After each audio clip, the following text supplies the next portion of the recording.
Thanks for downloading a 3CR podcast. 3CR is an independent community radio station based in Melbourne, Australia. We need your financial support to keep going. Go to www.3cr.org.au for more information and to donate online. Now stay tuned for your 3CR podcast. Evil minds that plot destruction, sorcerer of death's construction, in the fields of bodies burning, as the war machine keeps turning, death and hatred to mankind, poisoning their brainwashed mind. Welcome to the Anarchist World This Week, broadcast across Australia on the National Community Radio Satellite. Listen to the Anarchist World This Week, Australia's sacred cow slaughterhouse. Listen to analysis of local, national, international events. Listen to analysis you'll never hear anywhere else.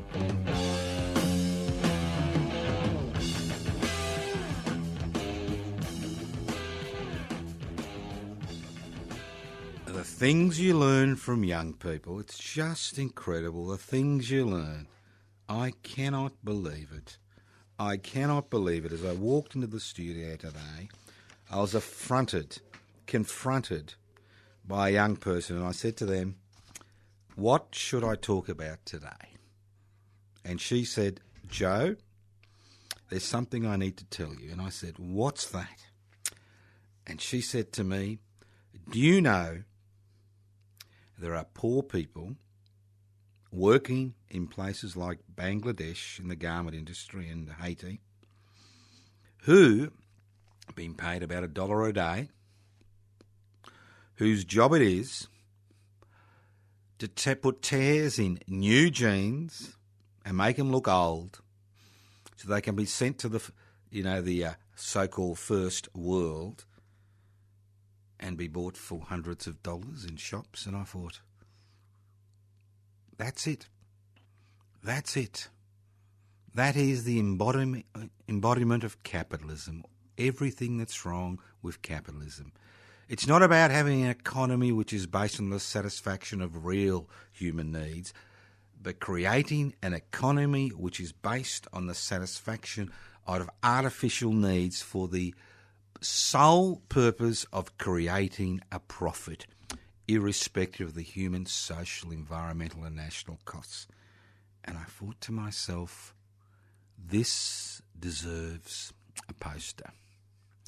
So hopefully the next week or two we will design one, because I think this highlights everything that is wrong with the capitalist system, and you can, use this example. Brilliant. And here I was, an old fuddy-duddy walking the street, seeing young people with ripped jeans, thinking, well, it's time they bought a new pair of pants or a new pair of jeans. Not that I've ever worn jeans. I've got a moral objection to wearing jeans, but that's another story. So that's the story for today. Now, if you wonder what anarchy is all about, no, it's not about making social observations, because obviously I'm incapable of doing that. It's all about creating a society without rulers. Not without leaders, not without rules, but without rulers. Anarchists without rulers. And the best way, I think, and many other people think, not just yours truly, that you create a society without rulers is to devolve power. And the best way I can think about devolving power is through direct democratic principles, people making decisions and electing or appointing delegates to coordinate those decisions at a local, regional and national level.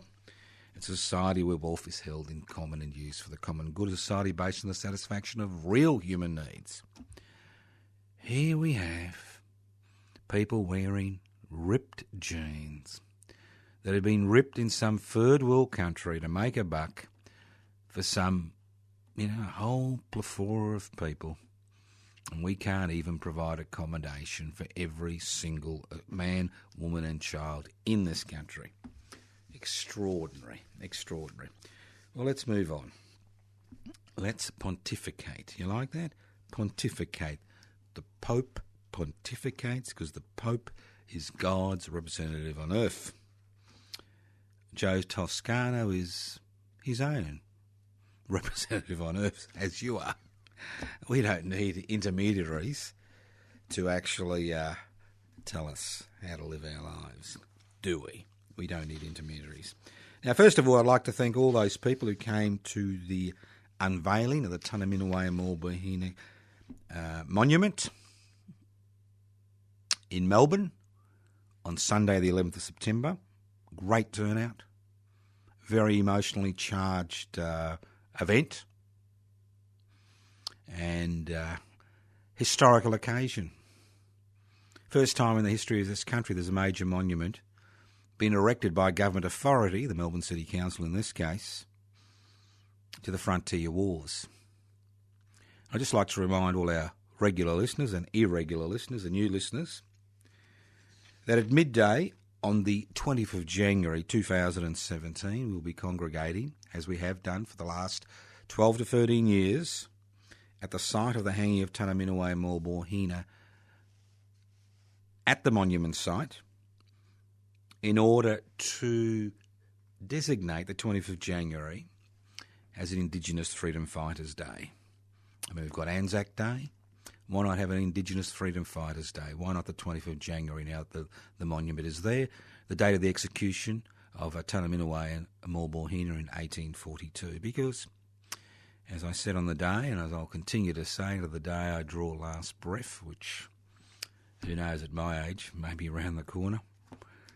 As I said, this is a monument to the tens of thousands of men, women and children who paid the ultimate price for the colonisation process. Who paid the ultimate price so you and I can live the way we live. And it's about time that we acknowledge the past. I mean, the Tunaminaway and Maulbohina Commemoration Committee was formed in the dark days of the beginning of the 21st century, when the Howard-led government, and I have seen a little bit of John Howard lately in the media to my chagrin, and the Murdoch media had been launched and conducted a campaign to deny the brutality of the colonisation process as a direct consequence of the Mabo decision in 1992, which highlighted that Indigenous Australians had rights to land in law because of their prior occupation of this land. So the establishment of this monument is a pivotal historical moment, and we need to continue this struggle. We need to see a section of the Australian War Memorial in Canberra have information and displays, both virtual and real, regarding the frontier wars which occurred across this country. In every city, in every suburb, in every town, in every village, there are monuments to men and women from this country who lost their lives fighting other people's wars overseas. Isn't it time? We have the same memorial structures across this country. So the ball is in your court. We've done what we can with the Tunaminaway Maulbohina Commemoration Committee in the City of Melbourne. The ball is now in your court. Put your hand out to your Indigenous brothers and sisters. Work with them towards making the frontier wars an important part of our history. Acknowledge that past. It's real. It happened. So, and it needs to be acknowledged. As I said before, as we all know, the 26th of January, the formation of a penal colony at Port Jackson and Botany Bay is celebrated as Australia Day in this country. Extraordinary. Well, the 20th of January, from today, across this country, will be celebrated as Indigenous Freedom Fighters Day, 6 days before the so-called Australia Day. This is one way to subvert and change the day we celebrate as a people our history, our country. Listen to the Anarchist World this week. broadcast across Australia on the Community Radio Network. Now, as you know, I'm involved in a lot of things because, to be brutally honest, and, you know, at my age, you have to be brutally honest. I'm 64, going on to 65 in a few months. You've got to be brutally honest. To be brutally honest, you can either be a cringing, complaining consumer, or you can be an active citizen. And if you're an atheist like me, death is the end of life. And if by some chance I'm wrong, which I doubt, well, then I'm going to pay for it for the rest of the eternity, you know, for denying the Lord or the Lordess. So what's the point of sitting at home watching a screen? What's the point of being a virtual warrior? What's the point of being a carping, cringing, complaining consumer? There's no point. Now people say, how can you do all these things? Well, it's simple. You initiate them and you carry them out. It is not hard. Because we have lost, as a people, we have lost the ability to initiate campaigns which promote change. If you look at the early history of this country, especially at the beginning of the 20th century, there were many organisations and groups of people coming together which pushed and shoved, which used direct action, not just political action, to raise concerns and see those concerns addressed by the governments of the day. And they did it through direct action. They did it through strikes, occupations, sit-ins, petitions. Just holding a handwritten little, banner or piece of cardboard outside a bank and saying, these people suck the life force out of the people. Bang. Immediately you become a focus of attention, discussion. It's not hard. It's about making that decision. And then there are people who say to me, I'm too young, I'm too busy, I'm too old, I'm too sick, there's no point, you can't fight City Hall, nothing will ever change. And I say to them, hey, if you can't physically and actively be involved in the struggle for egalitarian social change, fine. But there's nothing stopping you from joining public interest before corporate interests. I mean, this is a political party. We aim to register as a political party in the next 6 to 12 months. We need 550 members on the electoral roll. Whether you're active or inactive doesn't really matter. What matters is that you agree to the principles public interest before corporate interest is based on and are happy to become a member. It doesn't matter if you're too old or too young or too sick or too bored or too listless or apathetic. You have the options of becoming involved in the activities organised by public interest before corporate interest, or you have the options just to be a silent member. As I said before, legally we need 550 people on the Australian electoral roll to register the party. And if you want things to change, you need to use both direct action and political action. We need a combination of both activities. Both have a role in fomenting social change. Because ultimately, the role of the anarchist is to make people's lives better and to make our own lives better. That's our primary aim. It's simple. So, what's public interest before corporate interest got organised? What have they got organised? Well, obviously you can become a member. You can download the application form from pibci.net. That's pibci.net. pibci.net. Have a look at the application form. If you agree with what's there, join up. We're not going to bother you. Obviously, we'll keep you informed about what's happening. But come and join up. Why not?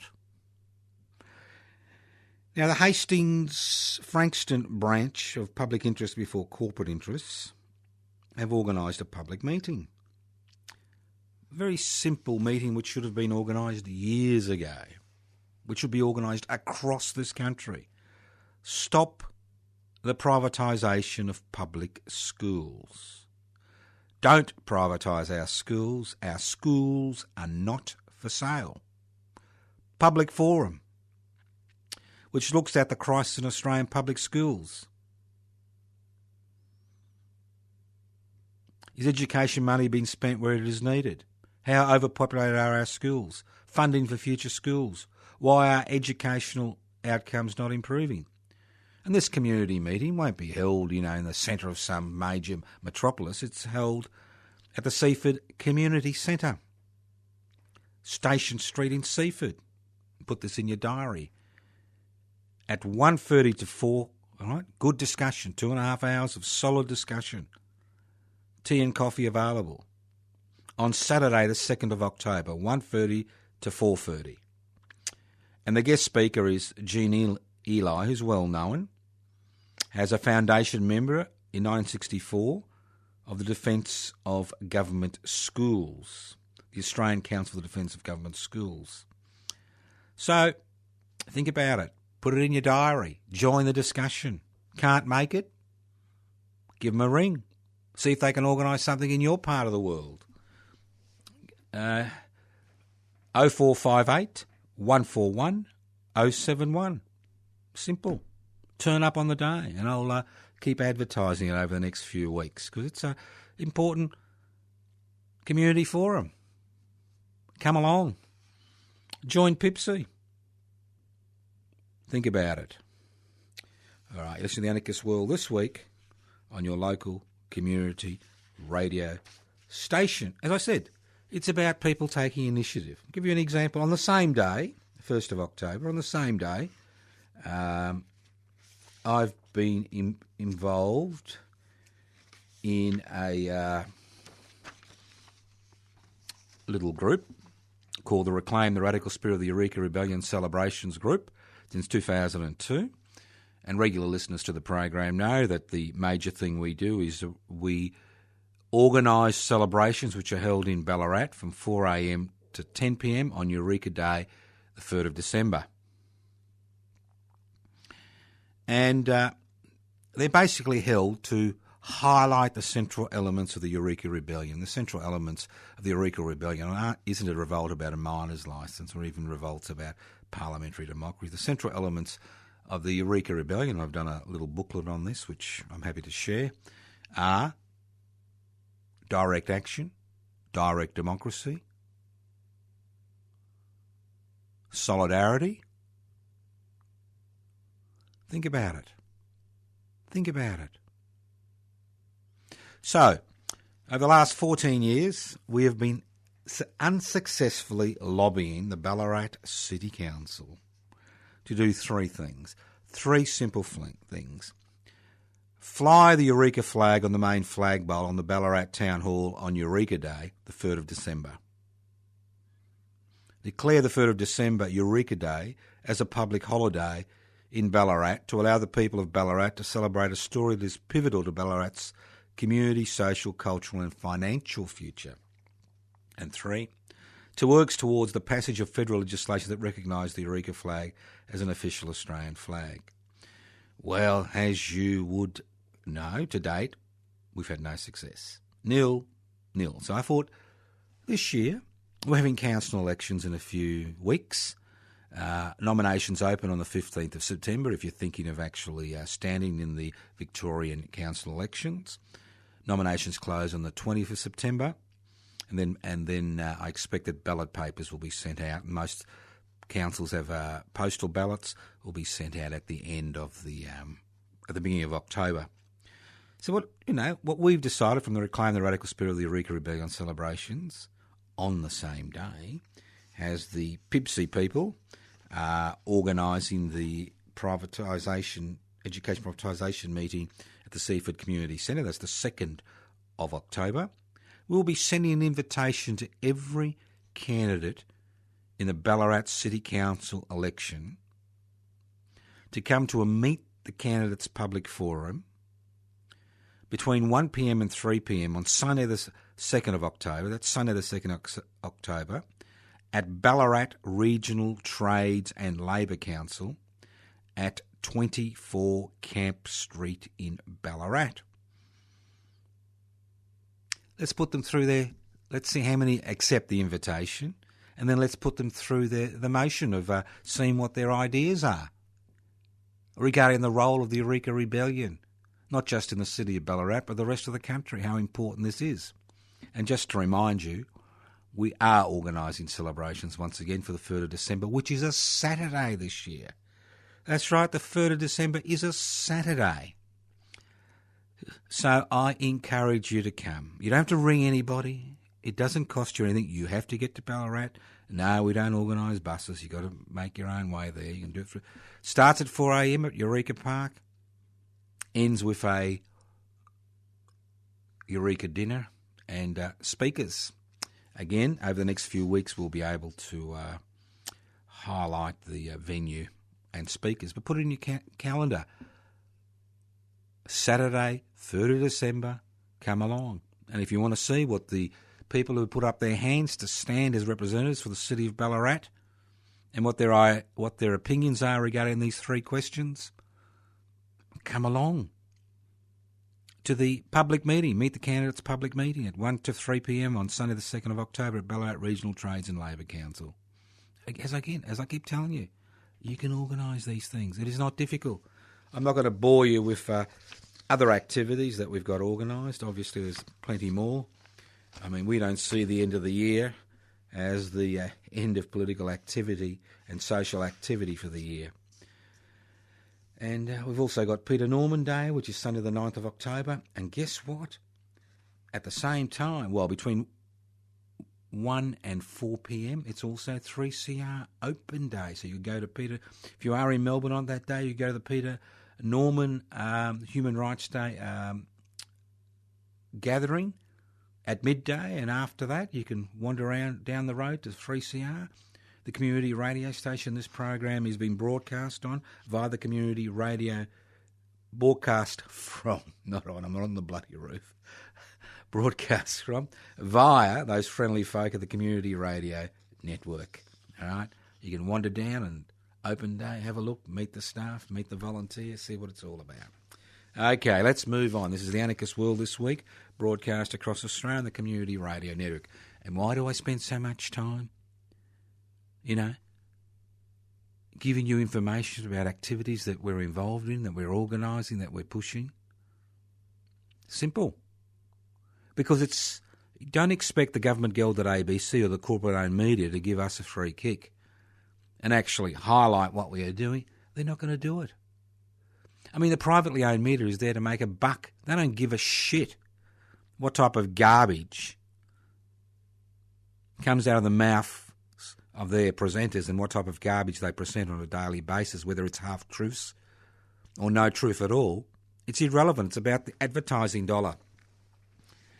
And all those of you who get upset when I talk about the government gelded ABC, listen to the bloody ABC and watch the ABC these days, and you'll find that it's a clone to a significant degree of the privately owned media. It's a clone of the privately owned media. I mean, we've got the same faces talking about the same things within a well-defined envelope. And any discussion outside that well-defined envelope is taboo, is not on. And if you don't believe me, waste a few hours of your life watching ABC television, listening to ABC radio, and going through their websites, look at their various platforms. You'll be shocked. So we need to do it. And we don't do it for them. We do it for us. And as I said last week, remember, it's not our job to react like Pavlov's dogs. They put up the racist card. They put up, the anti-gender card. And we go, woof, woof, woof, woof, lap, lap, lap, saliva, saliva, saliva, get really carried away. And that's not our role as activists. Our role as activists is not to react like Pavlov's dogs, time and time again. But our role is to create an alternative within the structures we find that we have to deal with on a day-to-day basis. Because if a subject is floated in the privately owned media or the government-gelded ABC, it disappears from sight within 24 hours. Think of the Panama Papers. What? Who? What? What are the Panama Papers? You're thinking to yourself, oh, those papers when we saw trillions of dollars being illegally pocketed by large corporations and wealthy individuals. I think I remember that. See, because they don't continue on those issues. They go from issue to issue to issue to issue to issue. That's why it's new. News. I mean, that's where it comes from. News. It's new, right? What our job is to initiate campaigns, initiate issues. Whether it's campaigns about the fact that workers in this country, it is illegal to strike in this country. That workers in this country have fewer rights than somebody who's been charged with importing 100 kilos of heroin. Fewer legal rights. Don't believe me? Look at the legislation.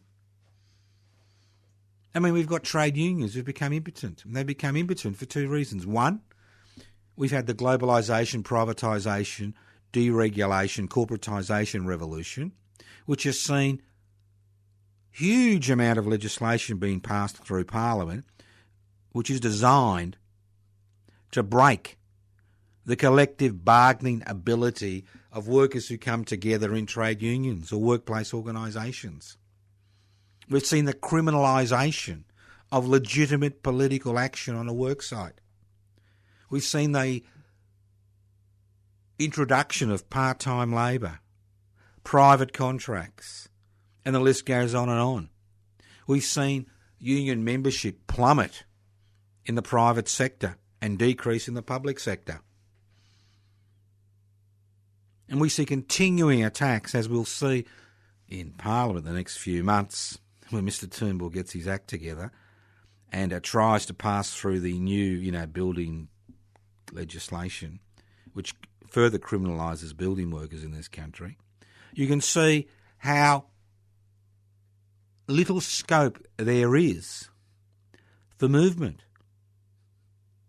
And then we've seen the expansion of the student visa program, the overseas, young travellers program, and the 457 visa program. So this country is flooded with non-unionised labour, whose major role it is to decrease wages and remove hard-won rights and conditions. And we see this on a daily basis. But it's not headline news. Not headline news. Radio, television, whatever. It's a full stop. And if some poor group of workers dares to have a 4-hour strike, the wrath of the privately owned media and the government-gelded ABC falls on their heads. So that's the climate we live in. So you can't expect these media outlets to give you a fair go. That's not their role. Their role is to contain protest. Their role is to destroy organisations like ours who are not Pavlov's dogs. We don't bark at every time, some issue, some manufactured issue becomes the issue of the day in the mass media, and spend all our time and energy, barking at nothing. I mean, we're here to organise activities and events, to raise critical objections, and to ensure that change occurs. Egalitarian change, radical change. That's what we're about. So that's why it's important that we continue to use this country's past, this history, this glorious history in many occasions. A wonderful, rich tapestry of history which made Australia at the forefront of the social movement at the end of the 19th century and the beginning of the 20th century, which have seen us as a people achieve much more than other people. Think about it. Think about it. I mean, you do have options, I agree. You can bury your head in the sand. Reasonable option. Not very comfortable. You'll suffocate intellectually if you bury your hand in the sand, especially if it goes up your nose and your ears and your mouth. You won't last long. And you won't last long intellectually, morally, and even socially if you bury your head in the sand. You can throw up your hands in horror and say it's all too hard and find another porn site on the World Wide Web. Not hard to find, they tell me. You can become the world's biggest click activist. Fair enough, that's your thing, but just watch out for that forefinger. You can get arthritis. Or you can become involved in activity. Or initiate it. If you can't initiate, you can actually become involved. And that's the problem today. We have created a culture that promotes whinging, cringing, complaining consumers. I mean, when you deal with the public service, especially the federal public service, you're a customer. You're a consumer. Obviously, if you're one of the 33% of Australians who relies on social security benefits to survive, you're not a customer or a consumer. You're a citizen or a resident who requires assistance. And you should be treated with the respect a citizen or a resident should have. Not as some cringing consumer waiting in line to be drip-fed enough to survive for the next fortnight. But that's the situation. And this hasn't happened accidentally. And that's what people think. Oh, what is it? So what? So what if I'm a customer? So what? Big difference. Big difference. Citizens have rights. The only right a customer has is the right to be exploited and complain about it later on and possibly occasionally win, but not very often. But citizens have rights. Think about it. Think about it. The language changes, and it changes for a reason. It changes in order to cement the power of those who currently exercise power. It is there to cement the power of that small section of society that owns the means of production, distribution, exchange and communication. That's why the language changes. Look at the plight of asylum seekers. We've got about 3,000 people offshore in Manus Island and Nauru, and private corporations who are acting on behalf of us through our government are being paid about $3 billion a year. That's $1 million per year per refugee. With $1 million, you could actually bring them across on a visa as investors. When you think about it. And then we have reports from the ombudsman or the attorney, the people who look at these things and they say, well, there's no accountability. They're using the money as they like. And then you look at the living conditions of these people and you look at what they're subjected to on our behalf. It's done on our behalf. It's done on my behalf, your behalf, with our taxpayers' dollars. Let's not forget that. This is the reality. I mean, it's good to know that we're using this money, this $3 billion, to enrich some overseas corporations and torture some unfortunate people who've been tortured now for 3 to 4 years. They've got no future because we have decided that they are the sacrificial lambs. They are the ones who are going to stop, further asylum seekers coming to this country. Because when the word gets out how poorly treated people are, that people aren't going to come here. So think about it. Done on your behalf, through your government, using your money to create huge profits for overseas owned corporations which are providing minimal, if basic, services. I mean, $1 billion a year. 1 million per person a year. Come on, you could put them up in the Hilton, in the penthouse, across the country. Or you could give them the $1 million and say, here you are. Here's $1 million. We don't want you here, but go somewhere else. I'm sure you'll be able to go to some country where they'll, accept you and your $1 million as an investor. Because, there are many countries in the world like Australia which have investors' residence programs where you bring in some money into the country to set up a business. Hey, presto, before you know it, you're one of us. Isn't it wonderful? Now, this privatisation garbage has gone one step further. Yeah, you wouldn't believe it. Now, I don't know if you know that the stock exchange is a privately owned organisation, but there is what's called the ASIC register,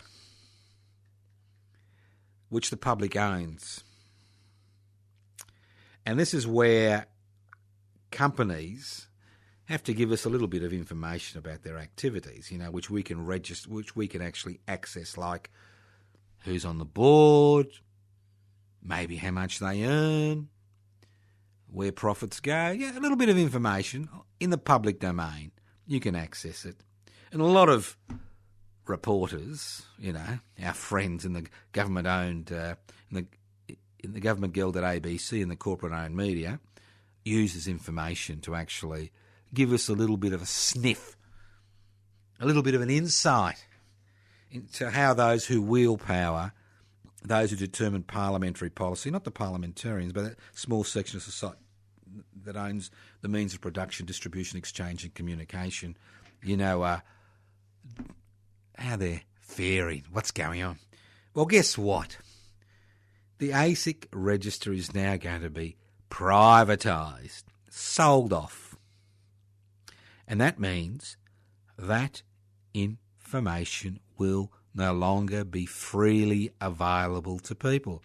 This is a reaction to the exposures which occurred in the Panama Papers, where a lot of this information which was up on the ASIC register was found to be total crap, did not coincide with reality.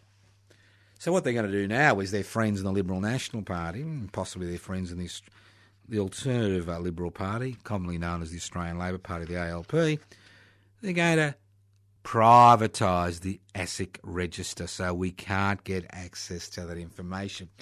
Because obviously if you do shine the light on that information, well, it's not pleasant, is it? It's not pleasant for them. It may mean that instead of a $5 million bonus, they have to be happy with a $4 million bonus. It may mean that, we may get a little bit of insight into the fact that these people pay no tax legally. And the list goes on and on. So, think about it. Everywhere you look, everywhere, we see the hand of corporate Australia. Everywhere we look, we see the way they manipulate public opinion. Everywhere you look, you see the poverty of parliamentary debate and the poverty of the legislative agenda, how the legislative agenda is designed not to encroach. I was thinking they were cockroaches. All right. Encroach. Well, you can't help it. You get these thoughts in your mind, You're thinking encroach, because you're thinking they're cockroaches. Well, my apologies to cockroaches out there. To compare corporate Australia to hard-working cockroaches, well, it's just not on. My apologies. And if there are any roaches in my place, please don't come out tonight and bite me, all right? I'm sorry that I offended you. I should not compare the corporate world with cockroaches. It's just not fair to the cockroaches. Okay. All right, let's move on. Let's move on before I die of laughter, and that's one thing that's good. I actually have seen a man die of laughter. He was having a good laugh, then he had a heart attack and we couldn't bring him around, but what a way to go. Not that I thought that at that particular time. This is about 30 years ago. I thought, this is not good. All right, workers' compensation. See, this is what happens. This is what I love. This is what I love. For years,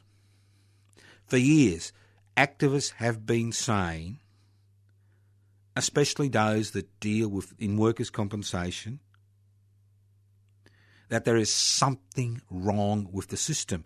Because when the system was privatised, we had private organisations to run the workers' compensation scheme. And as I said, the main responsibility of a privately owned organisation, especially if it's publicly listed on the stock exchange, which all these organisations which run the workers' compensation system in Victoria, I'm not sure interstate how it works, whether it's privatised or run by state governments, but in Victoria I'm very familiar with the situation.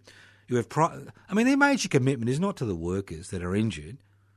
Their major commitment is to create ever-increasing profits for their major shareholders, irrespective of the human, social and environmental costs.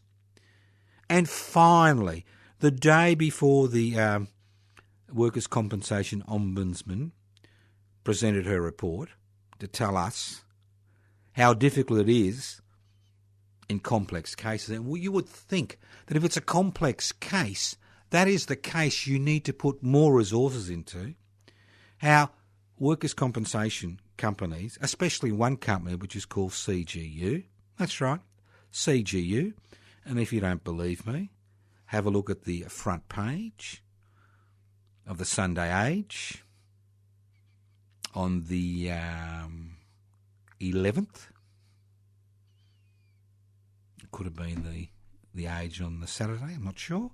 I mean, putting up a case of a worker who committed suicide, and after she committed suicide, the family got the information from CGU that the decision had been reversed to cancel, compensation.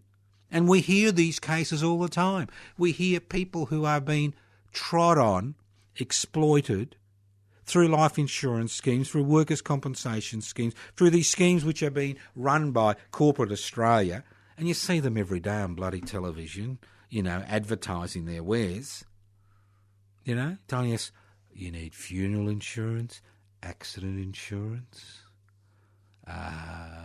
mortgage insurance, insurance to see whether there's any lint in your navel. I haven't seen that one, I made that up. But the reality is that people are being ripped off on a daily basis. And we're told by government, well, there are mechanisms by which we can keep an eye on the corporate sector. We've got the Australian Security Investment Commission, ASIC. Well, so what do? We know that people have been driven to suicide by some of these are young people with families. By some of these decisions, we have seen what happened in the Commonwealth Bank when the chief medical officer, looking after the claims sections, he basically was pilloried, ostracised and marginalised when he blew the whistle on what was happening in their insurance system. And we're told that, well, the regulator can keep an eye on this. And what happens? The regulator isn't funded to keep an eye on it. The regulator doesn't have the laws that he can use to prosecute these people. The regulator doesn't have the staff to actually investigate. And although you log in your complaint, the staff are so overwhelmed they don't have time to investigate. And all this is part of government policy. How to keep the corporate sector happy. They're not happy that 1% owns 40% of the wealth in this country and 40% own 1%.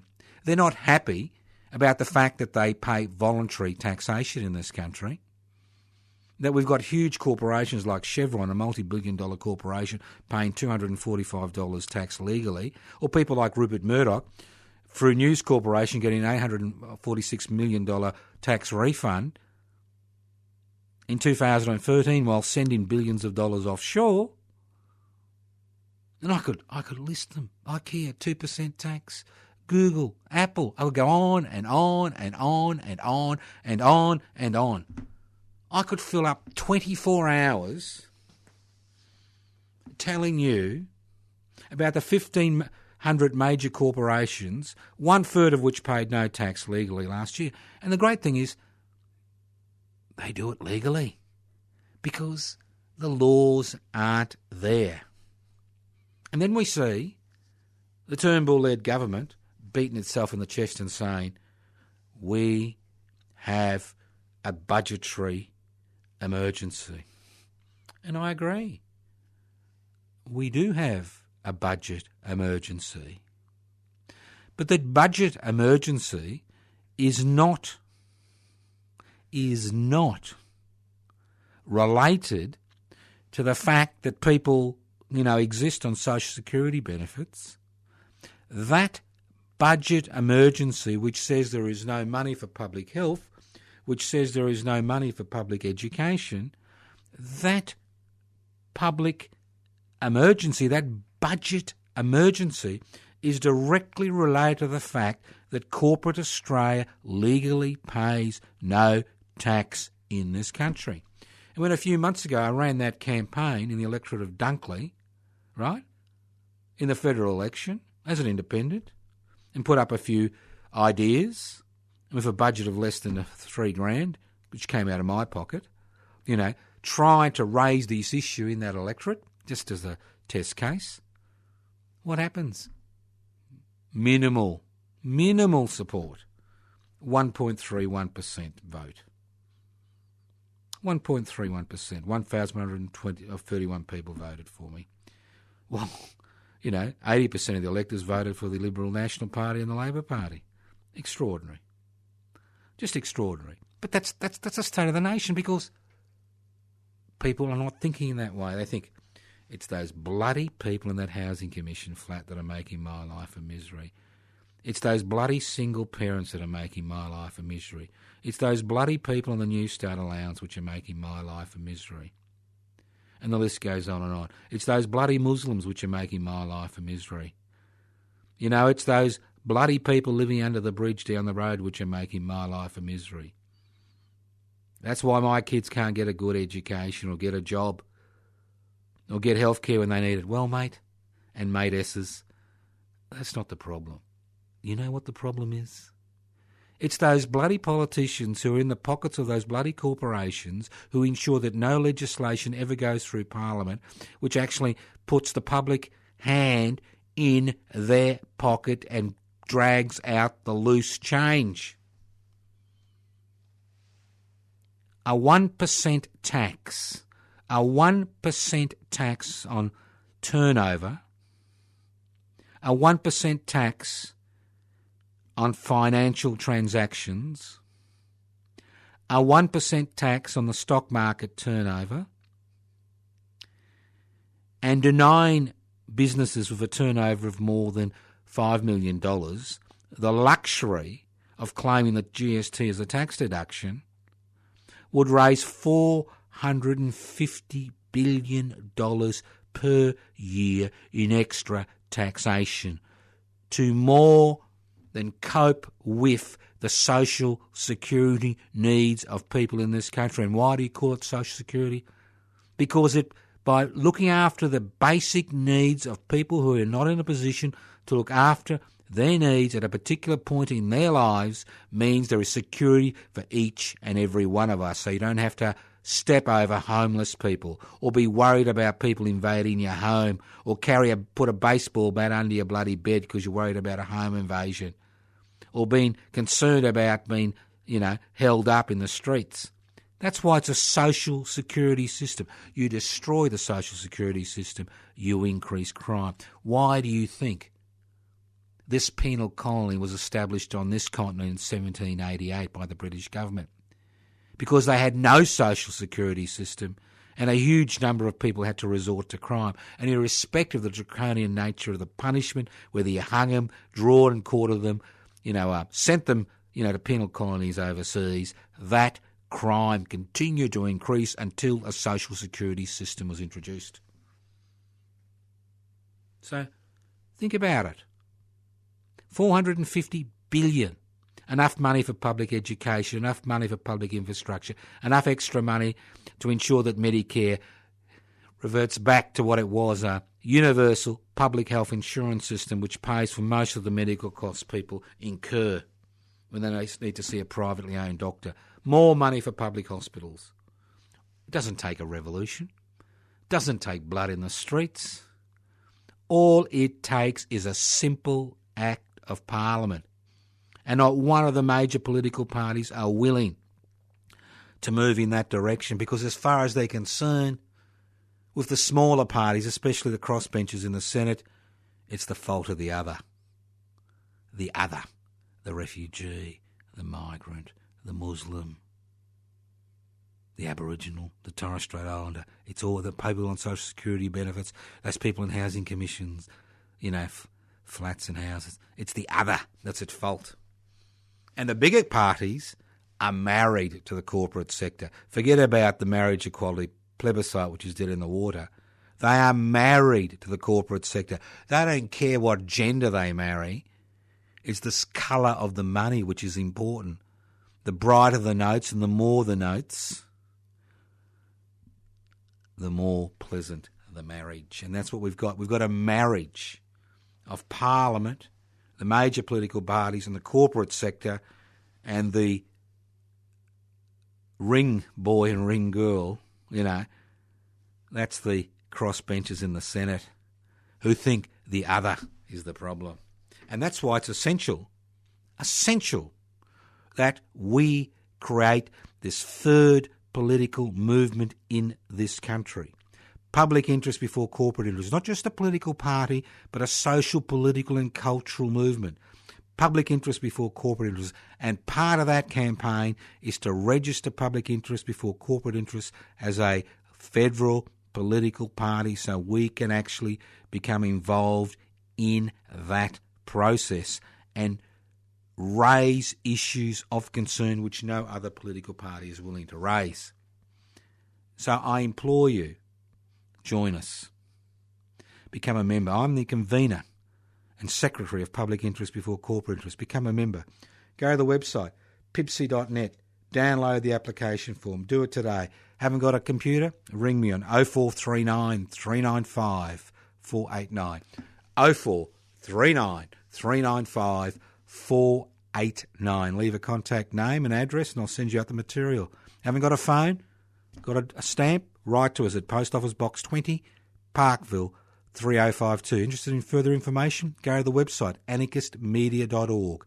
anarchistmedia.org. Go to the other website, pipsy.net. pipsy.net. Interested in following up the Tunnerminaway and Morborhina commemorations and other activities I'm involved in? Go to my Facebook page, Toscano, the number 4, the public. Simple, Toscano for the public. Become a friend. Like the page.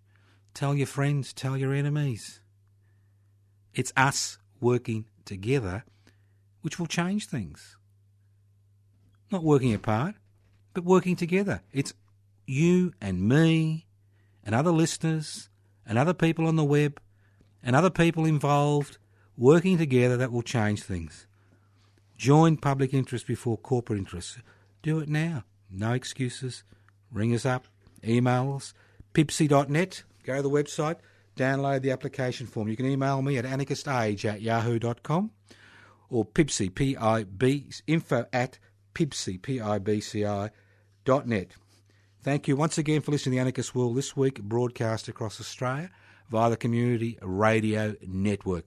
Thanks to all those people that have written, emailed, phoned me over the past week and all those people involved in many of the activities that have been initiated by the Anarchist Media Institute. Look, it's good to be part of this growing social and political movement. Keep in contact. Listen in to the Anarchist World This Week on your local community radio station next week. And remember, you got a choice. You can be a cringing, carping consumer or an active citizen or resident of this country. It's up to you. The choice is yours. Make a choice today. And if you decide to be a cringing, carping consumer, don't annoy me. But if you want to be an active citizen, You can ring me on 0439 395 489. Email me at anarchistage@yahoo.com or info@pipsy.net. Thank you for listening to the Anarchist World this week on your local community radio station. This program is podcast. If you enjoyed the program, found it interesting, send the podcast to your families, send it to your local politicians. Listen in to the Anarchist World this week, next week. Evil minds that plot destruction, sorcerer of death's construction. An analysis you'll never hear anywhere else. Anarchist World this week, Australia's sacred cow slaughterhouse. 10 a.m. every Wednesday. Listen to the Anarchist World this week for an up-to-date analysis of local, national and international events. Poisoning their brainwashed minds. Oh, Lord, yeah.